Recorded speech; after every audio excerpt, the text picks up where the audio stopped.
ఇప్పుడు మా కేసీఆర్ ఉన్నప్పుడు మంచి మాకు కొస్స ఒక్క మడి ఎండకుండా ఎంత ఈ రాష్ట్రం వరకు ఎంత వరకు ఉన్నదో అంతవరకు కూడా ఒక కొస మడి ఎండకుండా పాపం ఆయన కష్టపడి మాకు నీళ్లు పంపిస్తే మేము రైతులం అందరూ ఒక మడి ఎండకుండా మేము పండించుకున్నాం పంట. పండించిన పంటను కూడా ఒక రాసులు ఒక 10 రోజులు కాక ముందే మళ్ళా కేంద్రం కొనుగోలు పంపించి ఆ కేంద్రంలో అన్ని కొనుగోలు చేసి మళ్ళా లారీలతోని పంపిస్తే మాకు మళ్ళా 8-10 రోజులు 15 రోజుల లోపే మాకు బ్యాంకులో మాకు డబ్బులు పడి మా సెల్ ఫోన్లలో టింగు టింగు టింగు అని మోగేది. ఇప్పుడు మా వడ్లు కోసి నెల అవుతాంది. నెల అయినా రాసులు ఎక్కడ రాసులు అక్కడనే ఉన్నాయి. ఇప్పుడు ఈ చేతగాని రేవంత్ రెడ్డి అయినా ఈ మా మంత్రులైనా ఏ మంత్రులైనా ఇప్పుడు మాకు ఎక్కడ వడ్లు ఆనే ఉన్నాయి. వాళ్ళు వచ్చి కొనుగోలు లేదు ఏం లేదు. ఇప్పుడు మద్దతు ధర 2160 రూపాయలు ఉండే అది లేదు. ఇప్పుడు 1600 1500 ఎవడో బయట వచ్చి కొనుక్కుపోతారు. మరి రేవంత్ రెడ్డి నేను రైతులను బాగు చేస్తానని అన్నాడు. సరే అయితే ఏ ప్రభుత్వం అయినా మనం బాగు చేస్తే మేలు అంత మంచిదే అని అనుకున్నాను. ఇప్పుడు వరకు 2160 రూపాయలకు అమ్ముడు పోయిన వడ్లను ఇప్పుడు 1600 1500కు కొంటాను బయటోళ్ళు కొంటాను. మరి మా ఈ కేంద్రం ఎటుపోయింది? ఈ ప్రభుత్వం ఎటుపోయింది? ఈ దద్దమ్మలు చేతగాని దద్దమ్మలు నేను వస్తే నేను రాకముందే అరే ఎవరైనా బ్యాంకులో అప్పులు గిట్లా ఉంటే దేన్నోళ్ళు పోయి అప్పులు తెచ్చుకొని నేను రాగానే డిసెంబర్ 9వ తారీఖు నేను ప్రమాణ స్వీకారం 2 లక్షల మీద నేను ప్రమాణ స్వీకారం చేస్తున్నాను. ఇప్పుడు డిసెంబర్ 9వ తారీఖు అంటే అది సరే 9వ తారీఖు నువ్వు ప్రమాణ స్వీకారం చేసినావు కావచ్చు, మేము చేస్తాడు కావచ్చు అని మేము రైతులం ప్రజలు కూడా నమ్ముకున్నాం.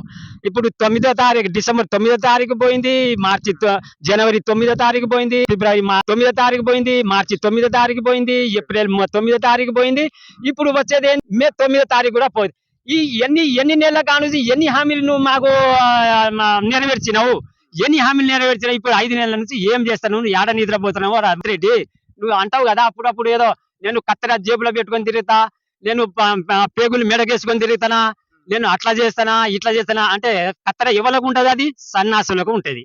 అది పేగులు ఎవరు వేసుకుంటారు? మన బయలు బలి తిరిగే బయలు వేసుకుంటారు వాళ్ళు. ఏది మన ఊరు చుట్టూ బయలు వాళ్ళ మెడల పేగులు వేసుకొని వాళ్ళు తిరుగుతారు. జేబులో వేసుకుంటే మరి జేబులో వేసుకుంటూ కానీ కాస్త పదనం అయ్యా మరి ఉన్న సరుకు పోతుంది, కాస్త నిమ్మల జాగ్రత్తగా ఉండు రేవంత్ రెడ్డి. ఆ కత్తెర కూడా కొంచెం జాగ్రత్తగా ఉంచుకో.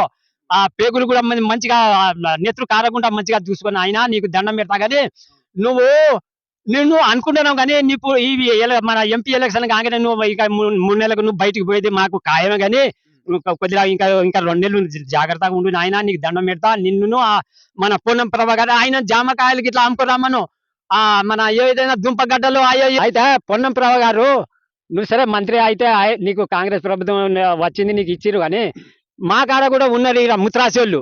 నువ్వు కూడా నీ కులం కూడా ముత్రాసేదే కదా. ఏమైనా నువ్వు పట్టుకుంటే మన జాలి వల్ల పట్టుకొని చెర్లకు పోవాలి. కాకపోతే అది లేకపోతే దుంపగడ్డలు తోకో రావాలి. దుంపగడ్డలు తోకొచ్చి మంచి నెత్తిలో ఇంత గంపలో పెట్టుకొని దుంపగడ్డలు అని అమ్ముకొని పోవాలి. కాకపోతే జామకాయలు నెత్తి మీద పెట్టుకోవాలి. ఆ నెత్తి మీద పెట్టుకొని జామకాయలు అని అట్లా అమ్మాలి. అది పోతే మళ్ళీ మామిడికాయలు వస్తాయి. మామిడికాయలు గంపలో పెట్టుకొని నెత్తి మీద పెట్టుకొని మామిడికాయలు అని అట్లా అమ్ముకోవాలి. సరే అట్లా అమ్ముకోకుండా నీకు ఏదో పొన్నం పాగారు నువ్వు సరే నీకు మంత్రి ఇచ్చే అది మేము కాదంటలేం. ఏ ప్రభుత్వం అయినా సరే 5 ఏళ్ళు చేసేదే. కానీ ఆ ఎలక్షన్ వస్తా అంటే పోతా అంటే దానికి అభ్యంతరం లేదు. కానీ నువ్వు చేసే పని నువ్వు చేయాలి. కానీ నీకు ఏదో ఆర్టీసీ బస్సు రవాణా శాఖ మంత్రి ఇచ్చిర్రు నీకు, సరే ఇచ్చే. కానీ నువ్వు మా కేసీఆర్ ను మా హరీష్ రావును మా కేటీఆర్ ను ఏమంటున్నావు? నువ్వు ఏం తిడుతున్నావు అంటే నీకన్నా తక్కువలా వాళ్ళు. నువ్వు ఏం చేయాలంటే దుంపగడ్డలు అమ్ముకోవాలి, పోతే జామకాయలు అమ్ముకోవాలి, పోతే మామిడికాయలు అమ్ముకోవాలి. ఈ మామిడికాయలు ఊళ్ళో పన్న నెత్తి మీద వేసుకొని గంప వేసుకొని పోవాలి, అమ్ముకోవాలి. జాగ్రత్తగా ఉండు. నువ్వు జాగ్రత్తగా మాట్లాడు. ఏం మాట్లాడుతున్నావా? నువ్వు నీకు మంత్రివా? ఎవరిగా నువ్వు మంత్రి? మన ఉద్యమం నడుస్తా అంటే ఏడబన్నావు? నువ్వు ఏడ ఉన్నావు? ఏడ జాక్కున్నావు? ఏం చేసినావు? నువ్వేనా తెలంగాణ తెచ్చింది? తల పెట్టి తెచ్చిన నువ్వేనా తెలంగాణ తెచ్చింది? నువ్వు ఇంకా జాగ్రత్తగా మాట్లాడ. ఇప్పుడు ఈ కాంగ్రెస్ వాళ్ళు వచ్చినప్పుడు మన తెలంగాణ ఉద్యమం నడిచినప్పటి నుండి సో ఇప్పటి వరకు తెలంగాణ రాష్ట్రం వచ్చి 11-12 సంవత్సరాలు అయిపోయింది ఇప్పటికి. సో దగ్గర ఇన్ని రోజులు కావచ్చినా కూడా వీళ్ళు జై తెలంగాణ అనని దద్దమ్మలు వాళ్ళు జై తెలంగాణ అంటే వాళ్ళకి నోరు రాదు కదా. నోరు ఎందుకు రాదంటే వాళ్ళు పోలే ఎక్కడ ముందు బళ్ళే ఏ జాగ్రత్త తీసుకోలే. కాబట్టి వాళ్ళకు జై తెలంగాణ వాళ్ళ నోరు వస్తలేదు. అంటే నాకు దాదాపు ఒక 70 సంవత్సరాల నేను పెద్ద మనిషినే, నేను చిన్న పిల్లగాని కాదు. అప్పుడు కాంగ్రెస్ ప్రభుత్వం ఉన్నప్పుడు ఒక 11 సార్లు కాంగ్రెస్ ప్రభుత్వం ఉండే. మన రాష్ట్రంలో ఏం పని చేసిరు వాళ్ళు, ఏం పని లేదు. ఆ వచ్చిరాని కరెంట్ ఎప్పుడో వస్తది పోతా ఉండదు. నాకు 1971 నా పెళ్లి అయింది. నా పెళ్లి అయితే నాకు ఇద్దరు పిల్లగాళ్ళు పుట్టి, నాకు 4-5 పిల్లగాళ్ళు పుట్టేది ఉండే. అప్పుడు నేను మంచి వయసు మీద ఉన్నా. అయితే కరెంట్ పెట్టబోతామంటే ఈ మడి అంటాంది. ఈ మడి కాడికి వస్తే ఆ కొస మడి అంటాంది. ఇప్పుడు ఈ మడి చూసుకోవాలా, ఆ మడి చూసుకోవాలా? నాకు అట్నే మా మున్పు అన్నట్టు శాలలో శాస్త్రం అయింది నాదు. ఒరిగడి మంట ఏదో అంటారు పెద్దోళ్ళు, అది అనుభవించి అంటారు. అంటే నాకు ఒక 2 పిల్లలు అట్లా పోయిండ్రు. ఇప్పుడు ఆ కానుంచి మధ్యలో ఒక మరి మన ఇదే ఇంద్రమ రాజ్యం సరే కరెక్టే. ఇంద్రమ రాజ్యం మంచిగా ఉండేది అది ఉంటే ఈ మన ఎన్టీ రామారావు పార్టీ ఎందుకు తీసిండు సరే. ఇంద్రమ రాజ్యం అంటే అందరికి మంచి, పేదోళ్ళకు ఉన్నోళ్ళకు లేనోళ్ళు అందరికి మంచిగానే చేస్తాంది కావచ్చు. మరి ఎన్టీ రామారావు తెలుగుదేశం టీడీపీ పార్టీ తీసి ₹2 కిలో బియ్యం ఎందుకు చేసిండు? ఇంద్రమ రాజ్యమే ఉండే మధ్యలో ఆయన పార్టీ ఎందుకు తీసిండు? ఆయన ఎందుకు తీసిండా? ఇంద్రమ రాజ్యం మంచిదేనా? మరి ఎప్పటికానుంచి ఇంతవరకు కూడా ఇంద్రమ రాజ్యం ఉండాలి కదా. ఈ దద్దమలు, ఈ కాంగ్రెస్ ప్రభుత్వం చేతగాని తనం వాళ్ళు ఎక్కడ పని చేసినా ముందు అడ్డుపడి పనిని కూడా ఆపేటోళ్ళు వీళ్ళు. మన ఇప్పుడు 8-9 సంవత్సరాలు కేసీఆర్ వచ్చిన కాడ నుంచి మాకు నీళ్లు, నిధులు, నియామకాలు అన్ని మాకు మంచి సవలత అవుతాంది. మాకు కళ్యాణ లక్ష్మి మంచిగా ఇస్తాండే, మాకు తులం బంగారం అని అనలేదు. ఆయన అన్నయ్య కొన్ని చేసిండు, అన్నయ్య చాలా చేసిండు. ఇక రైతు బంధు అనలే, ఎప్పుడు రైతు బీమా అనలే, కళ్యాణ లక్ష్మి అనలే. ఏది అని అనకున్నా కూడా సరే పేదోళ్ళు మన రాష్ట్రానికి అందరు బతకాలని ఏదో స్కీములు తెచ్చి మాకు పేదోళ్ళకు అందరికి మంచిగా సౌలభ్యం చేస్తా అంటే మంచిగా చేస్తా అంటే ఈ దద్దమ్మలకు, చేతగాని దద్దమ్మలకు వీళ్ళు వచ్చి సునామీ వస్తాంది, మన ఇంద్రమ రాజ్యం వస్తాంది. ఇదేనా ఇంద్రమ రాజ్యం వచ్చేది? ఇది మన రైతు బంధు బంద్ చేసేది అందుక? ఈ ఇంద్రమ రాజ్యం వచ్చింది కళ్యాణ లక్ష్మి బంద్ చేసేది అందుక? ఇది తులం బంగారం బంద్ చేసేది అందుక? ఈ మనం మళ్ళా పోతే ఈ లేడీస్ లకు ఏది బస్సులో పంపించి మాకు మొగోళ్ళ కాడ పండకుండా బయటకు పంపించేది అందుక? ఇదేనా ఇంద్రమ రాజ్యం వచ్చింది? నువ్వు రేవంత్ రెడ్డి తెచ్చిన ఇంద్రమ రాజ్యం ఇదేనా? నువ్వు చేసిన నువ్వు ఒక్క పని కూడా మాకు చక్కదనం లేదు.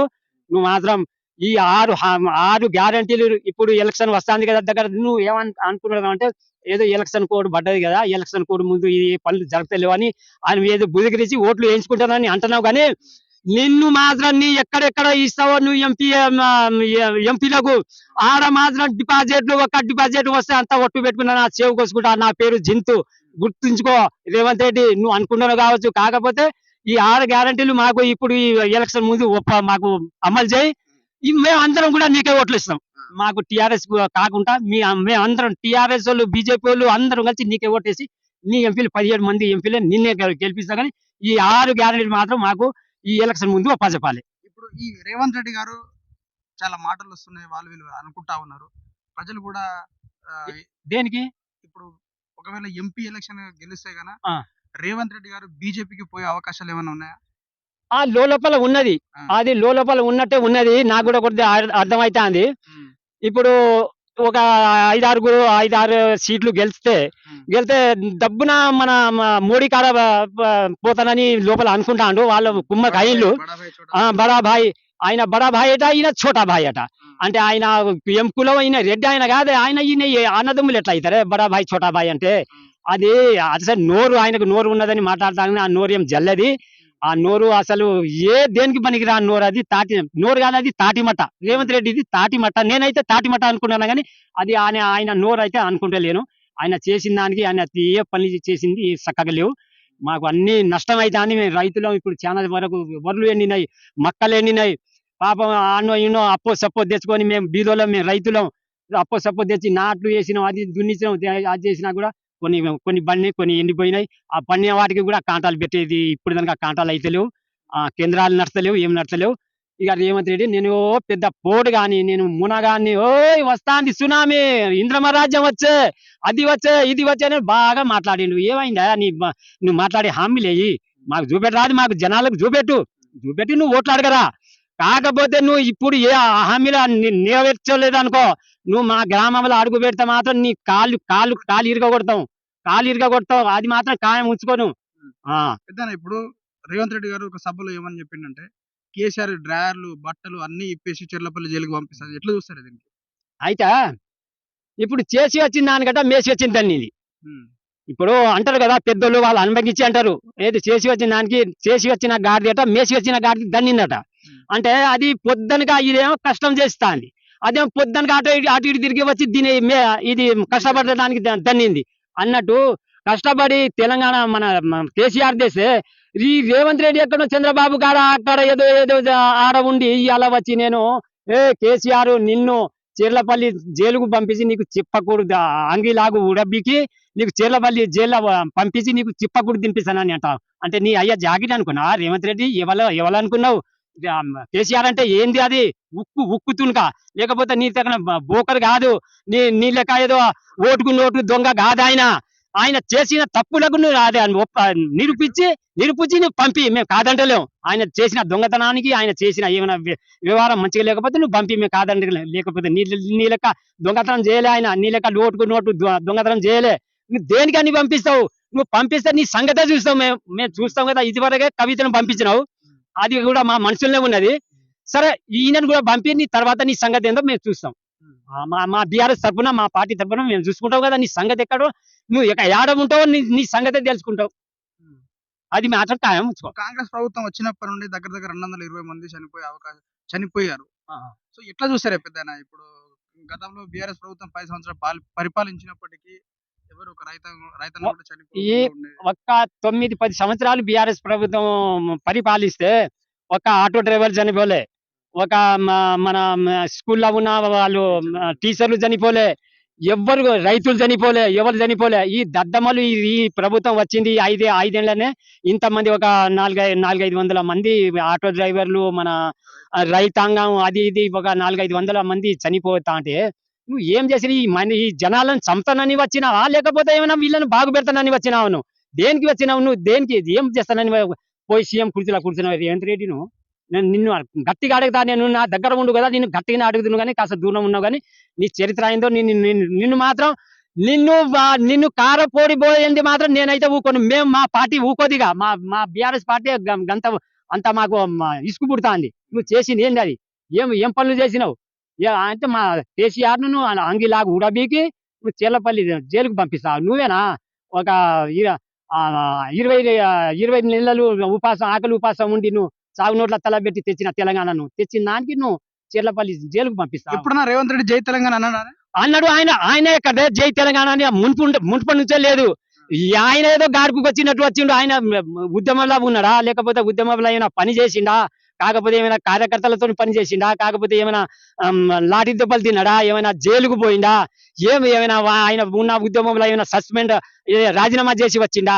ఆయన ఏదో గాడుపుకి వచ్చిండు. గాడుపుకి వచ్చి ఇవాళ ఏదో సీఎం కుర్చీలో కూర్చొని కేసీఆర్ నీకు అట్లా చేస్తా, కేటీఆర్ నీకు ఇట్లా చేస్తా, హరీష్ రావు నీకు ఆ పని చేస్తా, కవితను ఆ జైలుకు పంపిస్తా. సరే పంపిస్తే సరే, నీ తెలివి ఉన్నది, నీకు నోరు ఉన్నది, పంపించినావు. కేసీఆర్ మాత్రం ఇప్పటి వరకు ఒక మాట అన్నావు అనుకో. ఇప్పుడు కాళేశ్వరం ప్రాజెక్టు కుంగిపోయింది అనుకుంటే చాలా రోజుల నుండి దానికి ఆరోపణలు చేసిళ్ళు. కొన్ని రోజుల నుండి నీళ్లు ఇవ్వకపోవడం జరిగింది. సో ఇప్పుడు అన్ని ఎండిపోయిన తర్వాత, రైతాంగం 220 మంది చనిపోయిన తర్వాత కూడా ఒక్క తడి చేస్తే పంట బయటపడే మూమెంట్ లా ఈ టైంలో ఇప్పుడు ఎండిపోయిన తర్వాత కాళేశ్వరం ప్రాజెక్టు వదిలిపెట్టడం జరిగింది. దేని వల్ల కారణం ఏమై ఉండొచ్చు? ఎంపీ ఎలక్షన్ దగ్గర పడుతుందని ఇస్తున్నారా, లేదంటే ఎట్లా జనాల్ని మభ్యపెట్టే అవకాశాలు ఏమైనా? ఇది మళ్ళా మభ్యపెడతాను కానీ, ఇప్పుడు కాళేశ్వరం 70 ఏళ్ల నుంచి ఆడ కాళేశ్వరం అది నది లేదా? మరి 70 ఏళ్ల నుంచి సరే మన కాంగ్రెస్ ప్రభుత్వం ఉండి అప్పుడు దానికి సరే ఒక ప్రాజెక్ట్ కట్టో, కాకపోతే దానికి ఒక ఆనకట్ట కట్టో, ఈ నీళ్లు బయటికి తీసి ఎత్తిపోతల పథకం కింద పెట్టి ఎత్తు మీద నీళ్లు పోసేదానికి మీకు అంత చేతగాని తనానికి మరి ఈయన ఏదో ఆయన గుండె ధైర్యం తోటి ఆయన ఒక ఆడ కాళేశ్వరం అంటే ఈ మన రాష్ట్రంలో అది ఒక పెద్ద మన ప్రాజెక్ట్. అది దాని సరే అయితే ఒక ఇల్లు కట్టుకుంటే ఒక పునాది ఒక రాయి కదులుతుంది, కొద్దిగా చిరక వస్తుంది కావచ్చు. దాని గురించి ఒక 2 పిల్లలు కుంగిపోతే మొత్తం కాళేశ్వరమే కొట్టుకుపోయింది. మొత్తం కేసీఆర్ అంతా అవినీతి చేసిండు, మొత్తం కుంభకోణాలు అయినాయి, మొత్తం అది అయింది. ఎట్లా ఇడిచిపెట్టినట్టే మరి కుంగిపోయింది అన్నారు కదా, ఇప్పుడు ఎట్లా ఇడిచిపెట్టింది మరి? అదనే అది ఎందుకు ఇడిచిపెట్టింది దాన్ని? మరి దాన్ని కుంగిపోయింది, అది మొత్తం కొట్టుకుపోయింది. మరి ఈయనని ఎందుకు ఇడిచిపెడతారు? ఇప్పుడు నీళ్ళు ఎక్కడ యాను దేవాలి, ఎట్ట పారుతుంది మరి? ఆ గతికి కూడా చెప్పాలి. అది కొద్దిగా రిపేర్ చేయరా మీరు? సరే అంత అయింది కావచ్చు, దాన్ని రిపేర్ చేయరా? దాన్ని రిపేర్ చేయని దద్దమ్మలు మీరు ఇంకా పెద్ద ప్రాజెక్ట్ కట్టి మేము ఆడ కట్టినాం, ఈడ ఏది మన కృష్ణా నది కట్టినాం, అది కట్టినాం, ఇది కట్టినాం అంటారు. సాగర్ నుండి మొదలు పెడితే మొత్తం వాళ్ళే కట్టాలనుకుంటా వాళ్ళెక్కడ కట్టిలే, అది ఆ దద్దమల్లకు ఇది 2 పిల్లలు కుంగిపోతే దానికే ఒక రిపేర్ చేసే చేత కాక ఇంకా పెద్ద పెద్ద ప్రాజెక్టులు కట్టినారు వాళ్ళు. ఆ ప్రాజెక్టులకు ఆడపోయిరా వాళ్ళు, ఆ దద్దమ్మ మంత్రులు. ఈ కోమటిరెడ్డి వెంకటరెడ్డి అనుకో, ఆ ఉత్తమ్ కుమార్ రెడ్డి పాపం ఆయన ఎంటకెళ్ళి 7 రోజుల కాను చట్టం ఉన్నాయి. ఆ బీడు ఆ మొత్తం మంగళూరు దొరకలేరో ఏమో, ఆయన గడ్డం పేర్లు పాటి ఉన్నాయి. ఆ గడ్డమైన నెత్తైన గీకిసుకోమని ఆ ఉత్తమ్ కుమార్ రెడ్డి ఆయన గట్ట నీటి పారుదల శాఖ మంత్రి ఇచ్చిరట ఆయనకు. అంత తెలివిగలోడని మొగోడని. ఆ దద్దమ్మకు ఆ మంత్రి ఇస్తే ఆ బున్నా బొర్రలు అన్ని ఎండబెట్టి, ఇంకేమున్నది ఆయన బాగు చేసింది ఏమున్నది, ఆయన మొత్తం ఎండిపోతాండే. ఇంకెక్కడే ఆయన బాగు చేసింది మాకు నీళ్ళ గురించి, మాకు రైతులకు ఏం బాగు చేసిండు ఆయన. ఇంకా మాట్లాడతాడు ఆయన, స్పీకర్ పట్టుకొని మాట్లాడతాడు. ఆయనకి ఏ మాటలు వస్తాయి కానీ సరే అవుతాయి కానీ వాళ్ళని మాత్రం కాంగ్రెస్ వాళ్ళకు డిపాజిట్ మాత్రం దక్కది.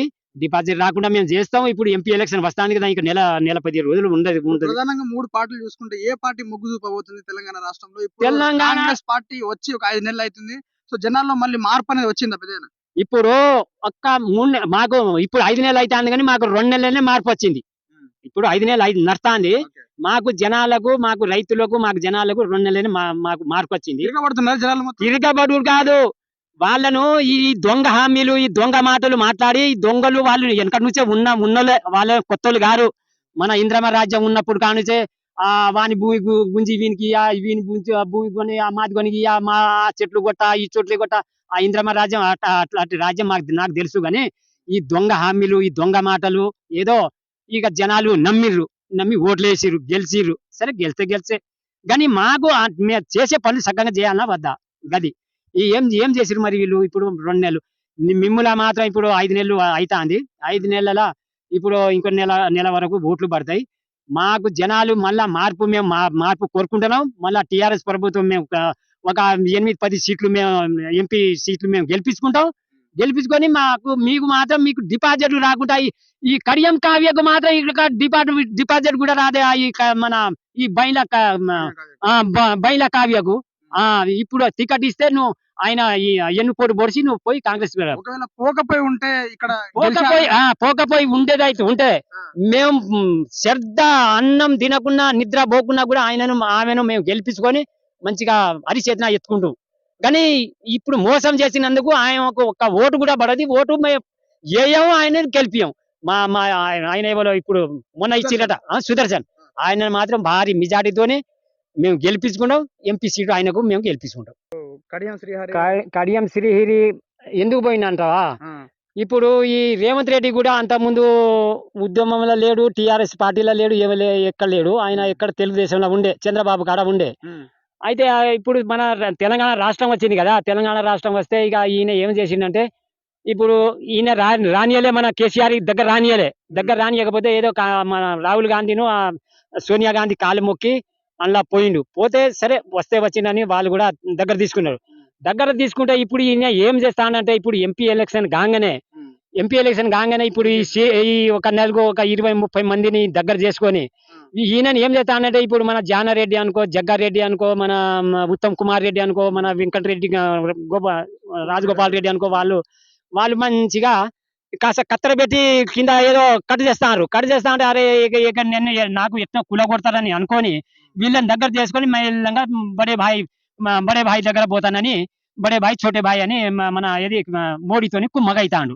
నువ్వు ఎట్లా కుమ్మగా అయితున్నావు అది మాకు జనాలు కూడా అర్థమైతాంది. మేము కూడా చూస్తూనే ఉన్నావు, నువ్వు ఎట్లా పోతున్నావు, ఎట్లా వస్తున్నావు, నువ్వు ఏ నెర్రలకి వెళ్ళిపోతున్నావు కూడా మాకు అన్ని తెలుసు, మేము చూస్తున్నావు. కానీ నిన్ను మాత్రం మధ్యలో ఆగం చేయింది మాత్రం మేమైతే ఊకోం. నిన్ను మోడీ కాడ పోనీయం, నువ్వు ఈ సీట్ మీద కూడా ఉండనియం. నువ్వు మధ్యలో నీవు ఆగం చేస్తావని మా జనాలు మార్పు కోరుకుంటూ ఇప్పుడు మార్పు వస్తాంది. నువ్వు చూడు, ఇప్పుడు ఎంపీ ఎలక్షన్ చూడు, నువ్వు అక్కడ దాకా కూడా పోకు, నువ్వు పోయేదాకా కూడా నీకు పోనీయం. నువ్వు ఇక్కడ మధ్యలో ఆగం అవుతావు, నేను ఆగం చేసేది మాత్రం ఖాయం.